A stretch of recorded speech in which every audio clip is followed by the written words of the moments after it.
The beautiful game has done big things for Petr Kuzmin, like so many Australians past, present and future. Almost 12 years ago, Kuzmin touched down in Sydney from his native Russia and began the daunting challenge of settling into a new country. Read what's ahead for your Caltex Socceroos this weekend. It was the shared love of football that grounded him with an Australian life and helped build relationships that are still with him today. Now, Kuzmin is doing the same thing with the Aussie Supporters, a fan group whose purpose is to unite the world through football.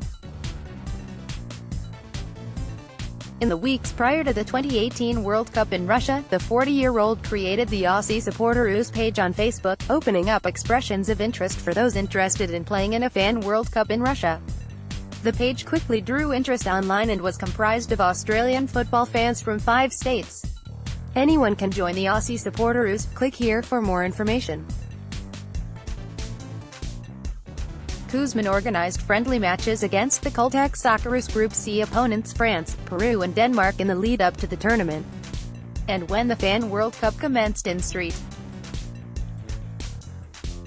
Petersburg, Australia was drawn against Algeria and Cyprus, who finished second and third respectively, while hosts Russia took out the trophy.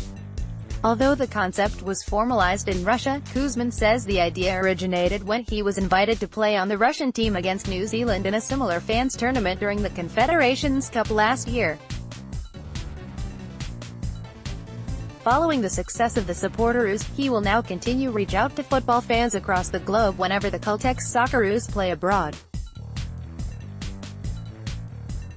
Kuzmin has followed the Caltex Socceroos in Russia equally throughout his time in Australia and has been present for all the side's biggest matches in recent history, including all 3 of Australia's matches in at the 2018 FIFA World Cup. The Caltex Socceroos may have bowed out in the group stages, but the performance of Russia came as a welcome surprise. I was very taken aback by Russia's performances. We went in having very low expectations and it was an amazing tournament, he told www.socceroos.com.au. It's always difficult to lose on penalties, you always fancy your chances when it goes to penalties, but Croatia played extremely well and were the better team for most of the match in the final as well. Kuzmin, a supporter of Western Sydney Wanderers in the Hyundai A-League, says he's looking forward to the new era under incoming Caltex Socceroos boss Graham Arnold, while the former Sydney FC coach will continue the team's evolution on the field. Kuzmin's mission to forge connections with other fans across the globe could be just as vital for the future of Australian football. Kuzmin is also the founder of Socceroos Fan Club Russia, a fan page aiming to introduce the Caltex Socceroos and Australian football culture to Russian fans. He's interviewed the likes of John Didalika and Ned Zellick, and you can find more about it here.